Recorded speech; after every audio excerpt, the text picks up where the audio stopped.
하나님 말씀 예레미야 애가 3장 22절부터 28절까지 말씀입니다.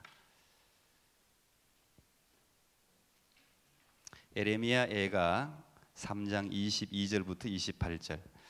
우리 아이들이 이 말을 얼마나 이해할 수 있을지 모르겠지만 성령께서 우리 아이들에게 또 이해할 수 있고 은혜 받을 수 있도록 또 열어주시기를 기도하는 마음으로 읽겠습니다.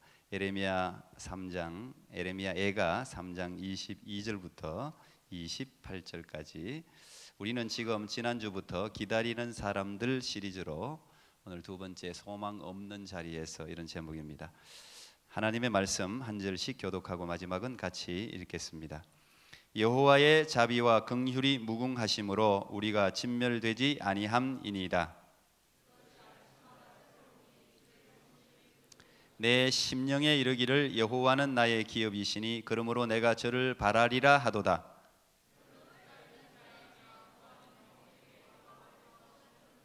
사람이 여호와의 구원을 바라고 잠잠히 기다림이 좋도다. 같이요.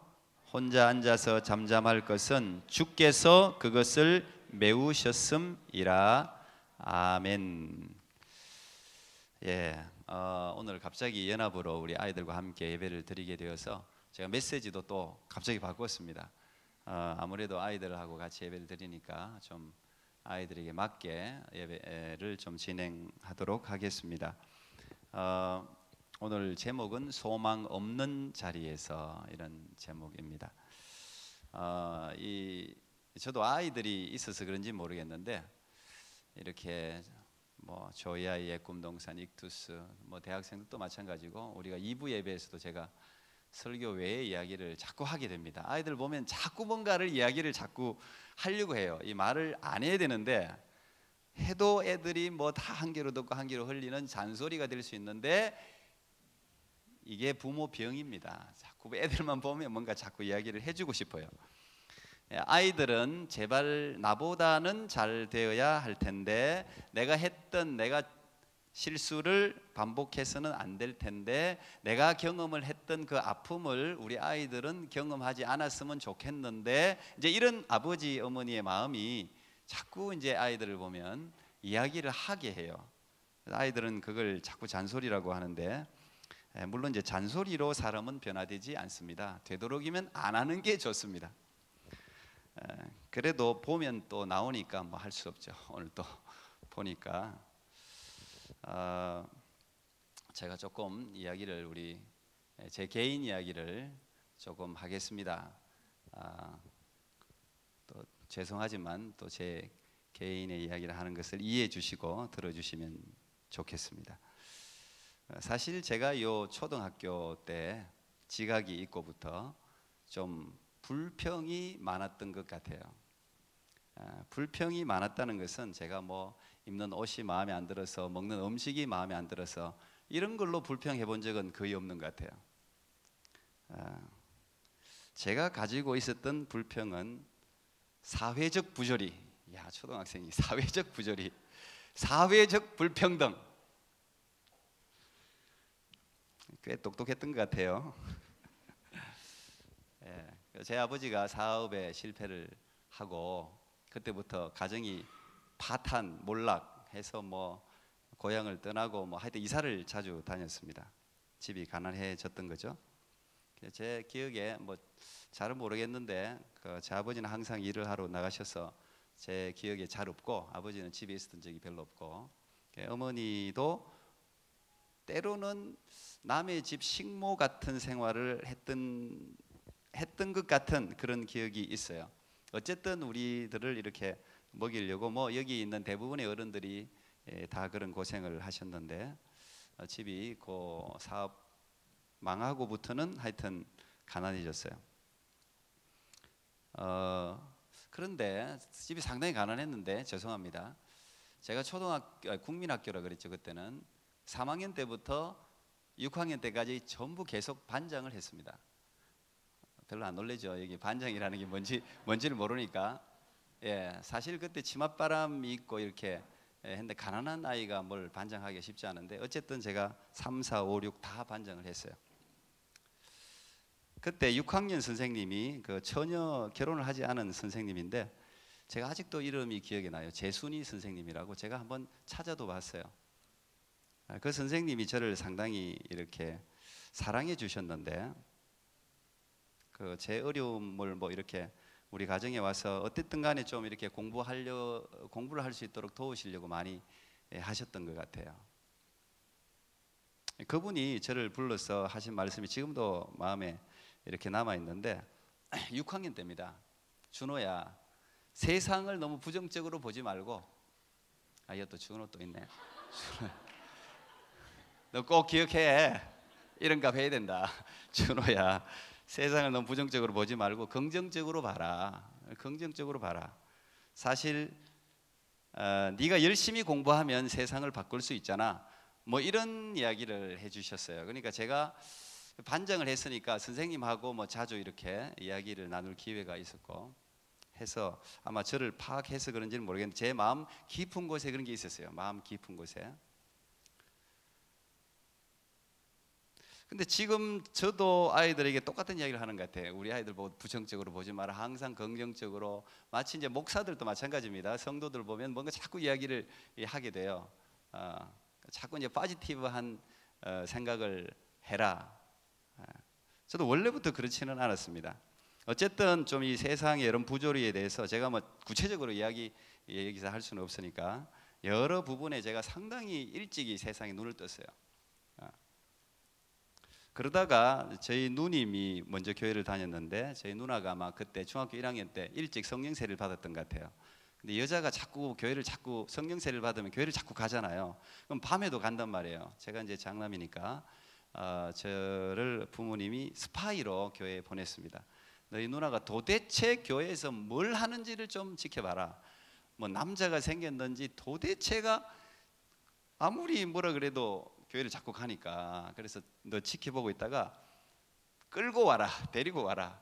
그래서 제가 사실은 물론 어릴 때는 그냥 뭐 여름 성경학교 같은 어릴 때부터 교회는 다녔지만 그때 이제 누나 감시하러 교회를 가기 시작했어요.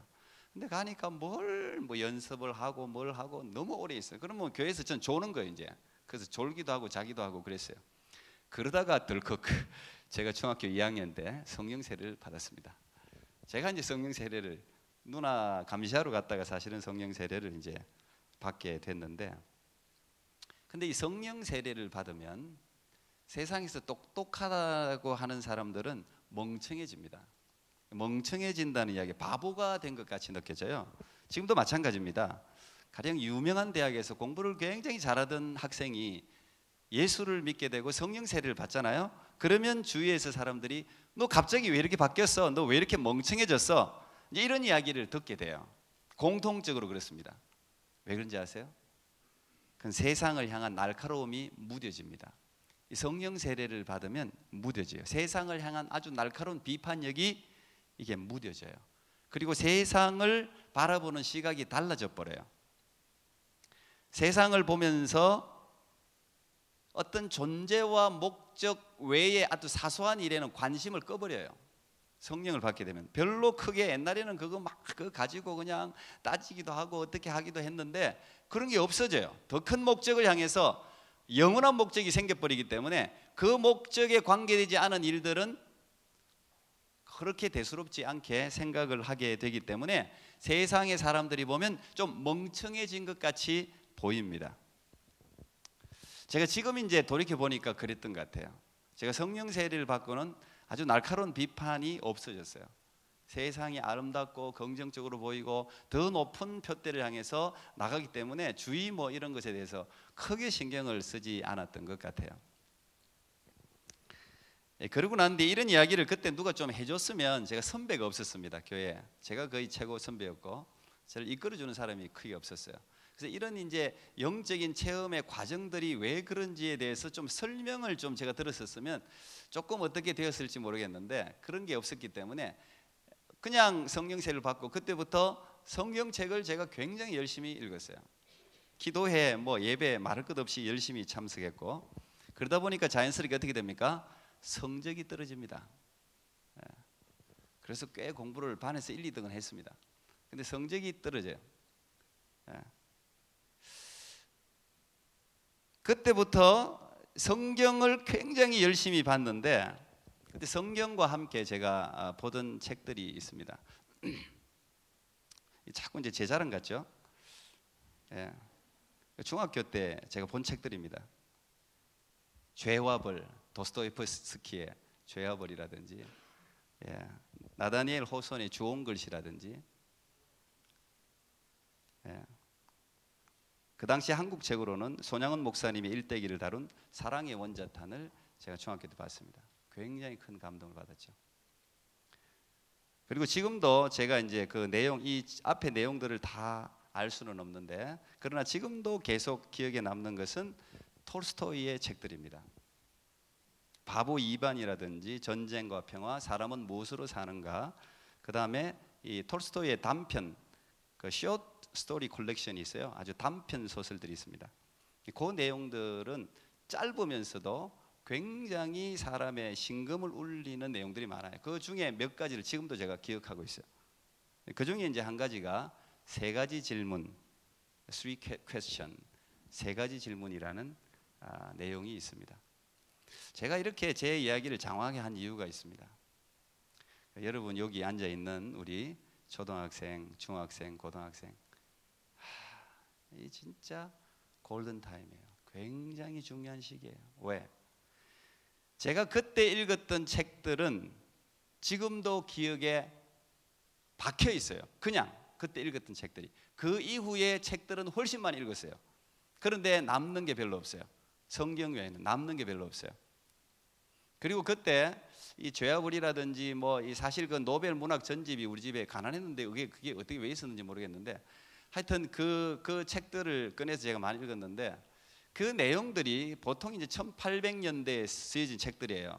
근데 그 주제들이 대부분 성경의 내용들을 따왔더라고요. 제가 그걸 책을 여러 번 읽으면서 발견했어요. 그래서 이게 성경을 읽으면 이게 다 통하겠구나. 그래서 책을 놓아버렸어요. 사실 그게 조금 실수라면 실수기도 한데, 성경의 모든 내용들이 다 담겨 있는 거예요. 이 방대한 수많은 노벨 문학상의 책들의 내용이 성경의 걸 가지고 간 거들은 굉장히 내용들이 비슷해요. 여기에 다 있어요. 여기에 계시록까지. 성경을 굉장히 열심히 읽었죠. 그래서 목사가 됐는지는 모르겠어요. 어쨌든 지금 청소년 여러분들이 지금 듣고 있는 음악, 보는 영화, 보는 책 굉장히 중요합니다. 아주 중요합니다. 20대까지는 그래요. 20대까지는. 근데 30대, 40 죄송합니다. 어른들. 30대, 40대. 40대부터 기억 세포가 하나씩 죽습니다. 80대는 50%가 죽어버립니다. 기억 세포가. 그러나 성령이 충만하면 물론 하나님이 우리 기억을 소생도 시켜주시죠. 그러니까 일반적으로는 그렇다는 이야기예요. 그래서 중고등학교 때 경험 굉장히 중요해요. 특히 중고등학교 시절. 이게 평생 간단 말이에요. 그래서 부모님들도 이 시대에 좋은 경험들을 많이 시켜주는 게 좋아요. 지금 같이 예배 드리는 거 이거 엄청나게 귀한 경험이에요. 하나님을 만나는 것보다 더 좋은 경험은 없어요. 그래서 여러분들이 우리가 어른 되면은 돈을 많이 벌고 그래도 돈을 만질 수 있기 때문에 비싼 음식을 먹는다 칩시다. 근데 청소년 때 먹었던 음식 맛보다 못해요. 지금 여러분들이 하여튼 경험하는 모든 것이 굉장히 중요해요. 가렸어야 돼요. 시간이 이거 금방 간다고. 나는 빨리 어른 됐으면 좋겠어. 빨리 화장도 하고 빨리 뭐 어디도. 지금 그러고 싶지. 그래서 지금 보는 책, 영화, 음악 다 중요해요. 굉장히. 나중에 어른 돼서 보는 거 10배, 20배, 100배의 영향을 미치는 거예요. 그게. 그게 중요한 거예요. 그래서 제가 제 인생을 이렇게 돌이켜 보니까 그래요. 다행히 하나님께서 저를 정말 삐뚤하게 저는 나갈 수 있었어요. 굉장히 사실 똑똑했어요. 어릴 때. 비관적이었어요. 굉장히 세상에 대해서. 상당히 부조리를 일찍 발견했어요. 그런데 하나님께서 저를 붙들어서 성령으로 그냥 성령세를 줘서 세상을 보는 시각과 하나님을 보는 시각을 확 열어줬어요. 그러니까 제 삶의 태도가 확 바뀌었어요. 제 태도가 바뀐 거예요. 굉장히 긍정적인 시각을 가지게 되고 감사하게 되고. 나는 우리 학생들이 그랬으면 참 좋겠다는 생각을 해요. 오늘 세 가지 질문이라는 이 소설에서 세 가지 질문을 처음 그 단편 스토리에 왕이 등장해서 세 가지 퀘스천을 던지면서 그게 시작됩니다. 그 세 가지 퀘스천이 뭐냐? 첫 번째 질문, 언제가 가장 중요한 시간이냐 하는 게, When is the most important time? 언제가 가장 중요한 시간이냐? 여러분, 언제가 제일 중요합니까? 가장 중요한 시간이 언제예요? 자, 이 질문에 대한 대답을 묻는 거예요. 두 번째 질문이 뭡니까? 가장 중요한 사람이 도대체 누구냐? 가장 중요한 사람. 여러분에게 가장 중요한 사람이 누구예요? 그 질문. 세 번째 질문이 가장 중요한 일이 뭐냐? 이 왕이 이 세 가지 질문에 대해서 대답을 하는 사람에게는 상급을 주겠다 전국에 이제 선포를 합니다. 그래서 수많은 학자들이 와서 대답을 해요. 그런데 대답이 다 마음에 들지 않아요. 다 달라요. 그래서 왕이 직접 현자, 지혜 있는 사람, 소문난 사람을 찾아 나섭니다. 찾아가서 이 세 가지 질문을 던지고, 물론 평복으로 변장을 하고 가서 세 가지 질문에 대해서 답을 좀 해다오, 이렇게 이야기를 했어요. 그런데 그 현자가 아무런 대답을 주지 않습니다. 그리고 난 뒤에 그 현자는 묵묵히 자기 일을 하는 거예요. 화단을 가꾸는데 화단을 열심히 지금 가꾸고 있어요. 왕이 돌아가려고 하다가 현자가 화단을 갖고 있으니까 노인이 혼자 일을 하니까 힘겹게 보여서 화단을 가꿔줬어요, 같이. 그러다가 훌쩍 그냥 시간이 훅 지났어요. 일을 하고 있는데 갑자기 숲에서 피를 철철 흘리면서 한 사람이 쫓아나옵니다. 부상을 크게 입었어요. 그 부상자를 보니까 이 왕이 그냥 갈 수가 없어서 그 부상자 상처를 치유해 줬어요. 근데 이 부상자가 그 다음날 눈을 뜨고는 왕을 보고는 왕이시여 저를 용서해 주시옵소서, 이렇게 갑자기 이야기를 하는 거예요. 아니, 무슨 일이냐 물었더니, 사실은 내가 어제 당신이 여기 현자를 찾아갔다는 이야기를 듣고 중간에 숨어 있다가 당신이 오면은 죽이려고 기다리고 있었습니다. 당신이 내 형을 죽였고 우리 재산을 전부 몰수했기 때문에 내가 거기 보복을 하려고 어제 기다리고 있었는데 당신이 오지를 않았다는 거예요. 그런데 그 기다리고 있다가 순찰 호위병들에게 걸려서 자기가 큰 부상을 입고 왔는데 왕이 나를 치유했다는 거예요. 이제 내가 당신이 나를 이렇게 치료해 줬기 때문에 이제부터 나와 내 아들은 당신의 충성스러운 부하가 되겠습니다. 이런 이야기를 한단 말이죠. 왕이 그런 일이 있었는지도 몰랐죠. 그래서 이 사람의 말을 듣고 가서 그 사람의 재산을 다 돌려줍니다. 그리고 현자에게 이제 마지막으로 이 세 가지 질문에 대해서 도대체 답을 좀 해 주십시오 하고는 이제 돌아가려고 하는데, 현자가 이야기하죠. 이미 당신은 그 세 가지 질문에 대한 답을 얻었습니다. 그렇게 이야기합니다. 도대체 그 세 가지 질문의 답이 도대체 뭡니까? 현자가 이제 풀이를 해주죠.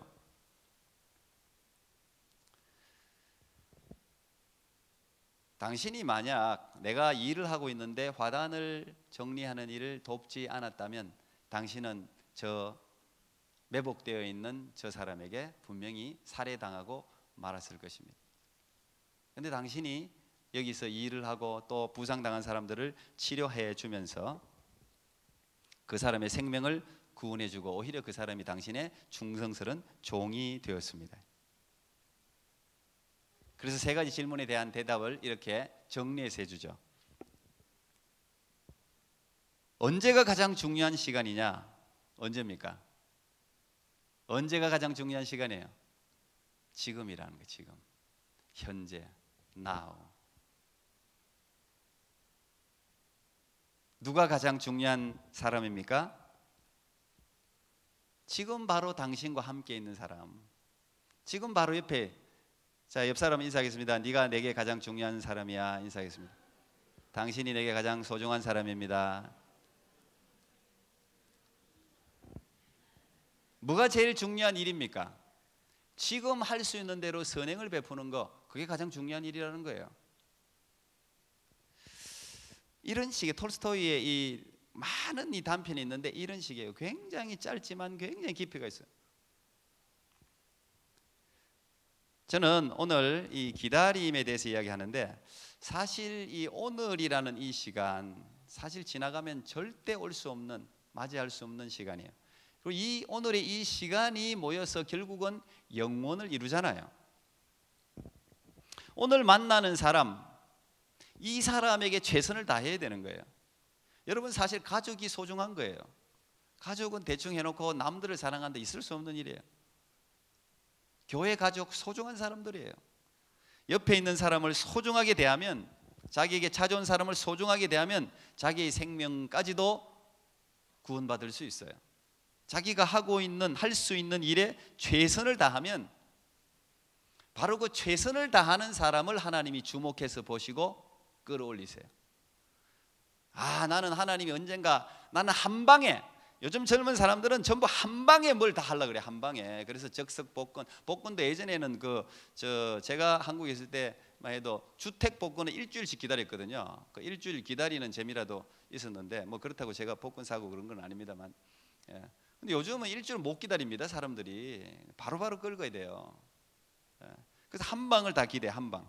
여러분, 한꺼번에 큰 그림을 그릴 수가 없어요. 청소년들, 청년들, 젊은 사람들은, 요즘 특히 현대인들은 전부 대박을 치려고, 대박꿈. 이것도 미디어 영향이지 뭐. 대박 없습니다, 여러분. 대박이 어디 있어요, 대박이. 그러면 저보고 좀 해주세요. 저도 대박을 꿈꾸는, 대박 치고 싶어요. 그런 거 없어요. 뭐든지 갑자기 된 것은, 그 인스턴트 식품도 다 안 좋은 거예요. 뭐 갑자기 패스트푸드 다 안 좋은 거예요. 빨리빨리 이루어진 일들은 대부분 다 빨리빨리 무너지게 돼 있어요. 다. 관계도 마찬가지예요. 금방 친해졌어? 아니요. 금방 친해진 것 같죠? 그 관계를 유지하기 위해서는 롱텀으로 끌고 가려면 싸우게 되고 아픔을 겪게 되고 그런단 말이에요. 부부가 금방, 여러분, 부부가 됩니까? 좋아해서 사랑해서 부부가 되고 결혼을 하지만, 결혼을 하고부터 서로를 알아가는 시간이죠, 사실.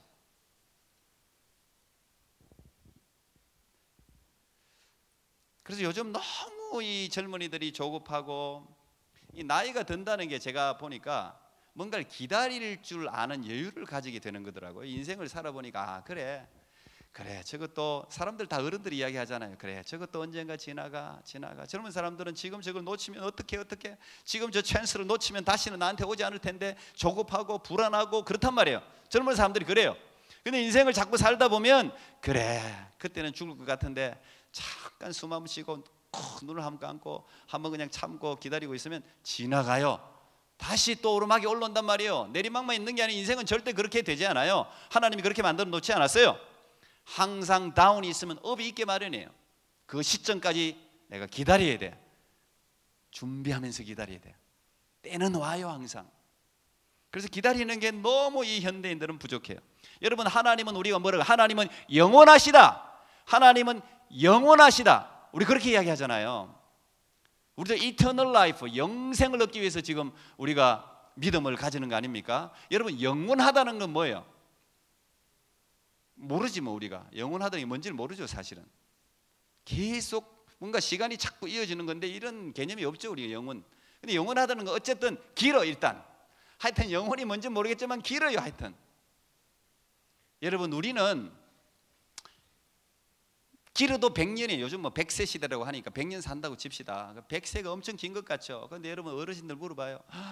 눈 깜짝할 사이에 지나갔어. 이 연말에 인사가 그겁니다. 왜 이렇게 시간이 빨리 지나갔지? 2017년이 왜 이렇게 빨리 지나갔지? 1년이 훅 지나가요, 그냥. 정말이에요. 1년이 지나가, 10년이 그냥 지나가. 우리 교회가 벌써 내년 1월 첫째 주 12주년이에요. 세상에. 제가 머리를 어제도 깎았는데, 머리 깎으면 이제 우리 최 집사님이 깎으시는데, 목사님 왜 이렇게 머리카락이 많이 빠졌어요? 10년을 깎았으니까 알 거 아니에요. 머리카락이 왜 이렇게 휘어졌어요? 낸들합니까? 인생이 가는 대로 가야지. 그래 보니까 너무 많이 빠졌어요, 제가. 예. 제가 우리 교회 시작할 때만 해도 흰머리카락이 하나도 없었어요. 예. 곧이야, 너희들 또 곧. 금방 가. 그러니까 너무 조급할 필요 없어. 이 시간을 잘 써야 되는 거예요, 여러분. 특히 10대 굉장히 중요해요. 10대, 20대도 그래. 20대도 진짜예요. 정말 중요해요. 그 시기에 심어놓은 걸로 평생 먹고 산다 생각하면 거의 50% 이상 맞아요.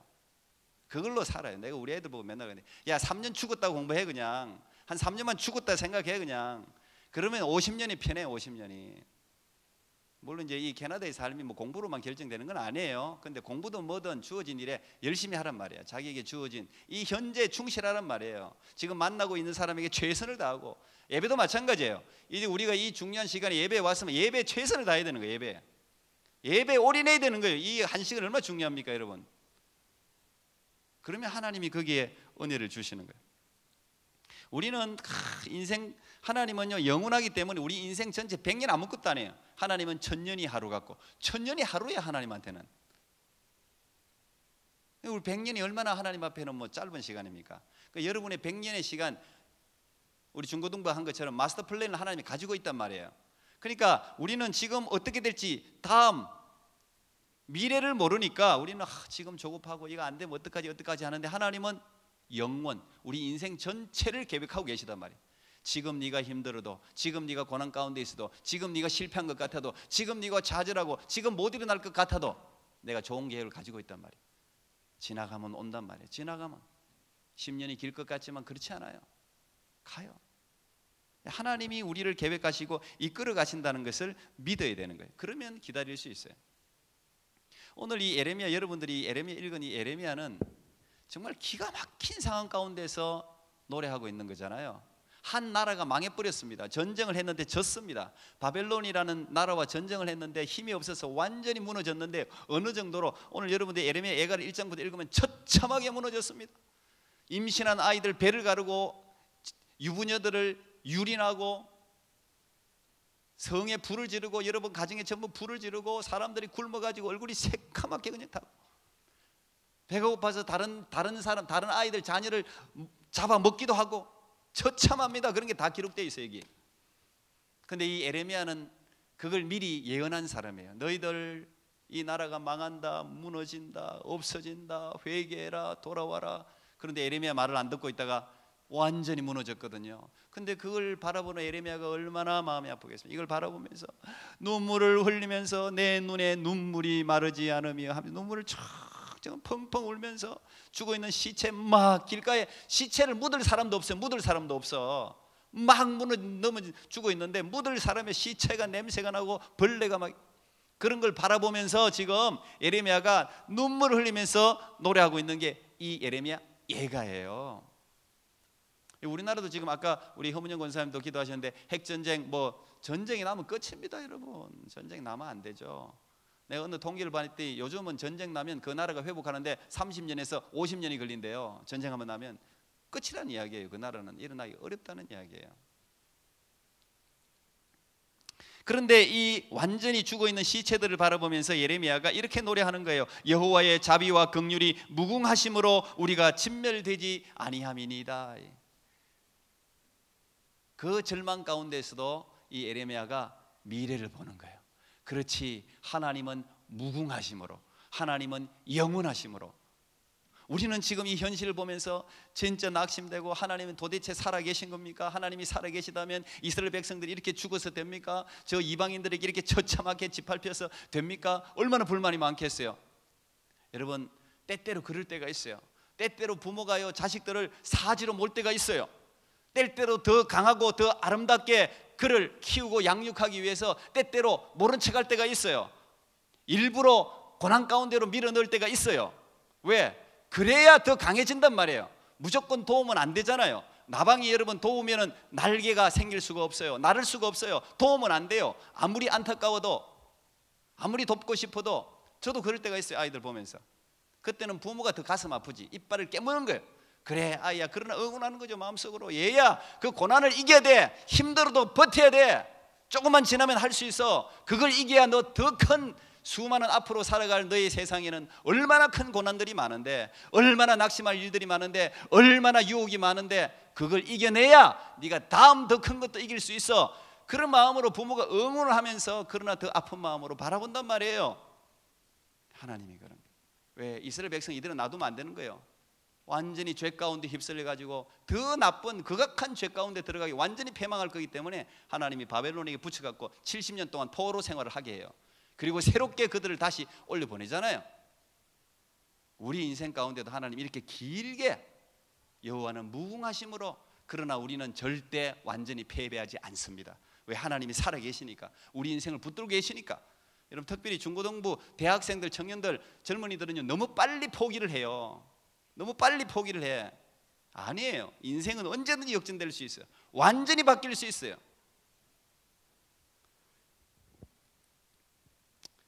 사람이 여호와의 구원을 바라고 잠잠히 기다림이 좋도다. 왜 잠잠히 기다리는 게 좋냐? 때때로 기다려야 되느냐? 이 고난은 하나님의 뜻이 있는 고난이기 때문에 그래요. 이 고난은 의미가 있는 고난이기 때문에 그래요. 그 뒤에 보면 뭐라고 해놨습니까?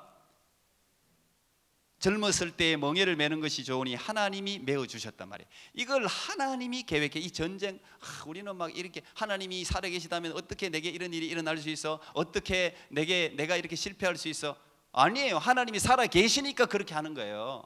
하나님이 살아계시니까, 여러분이 진짜 아들, 딸이니까 하나님이 고난을 주는 거예요. 진짜 아들, 딸 아니면 훈련 안 시켜요. 얘가 어떻게 되는 인생 상관없어. 그냥 뭐 네 마음대로 살아. 그래, 먹고 싶은 거 사탕 막 먹어. 이빨이 뭐 썩든지 말든지 막 먹어. 근데 부모들은 못 먹게 하잖아요. 걔가 울고불고 난리가 나도 못 먹게 하잖아요.